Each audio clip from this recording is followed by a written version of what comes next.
Nagliliyab na mga sasakyan, nayuping tricycle at nawasak na mga bahay.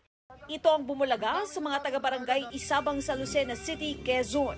Matapos araruhin ng truck ang 11 sasakyan at 3 bahay pasado alas 11:30 kagabi. Batay sa paunang investigasyon, galing sa Bulacan at biyaheng Bicol ang truck na may dalang mga fertilizer. Supposed to be kakaliwa po sila papunta sa diversion road. So hindi na po siya nakakaliwa at dumiretso na po siya papuntang going to Lucena City proper. Base po sa aming investigation is doon pa lang po sa Tayaba City ay nawala na po siya ng control. Unang inararo ng truck ang mga nakaparadang sasakyan sa gilid ng kalsada na agad nagliyab. Sunod na natumbok ang isang tricycle na may 2 sakay.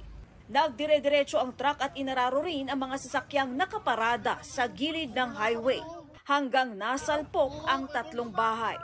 4 ang nasawi, 2 sakay ng tricycle, 1 residente at ang driver ng truck.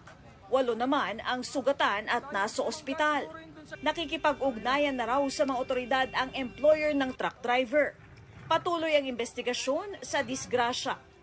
Kahit po namatay na po yung ating driver ng truck, so we are not also discounting the possibilities that there are other people who might be liable for negligence or reckless imprudence. Para sa GMA Integrated News, Katrina Son, nakatutok 24 oras.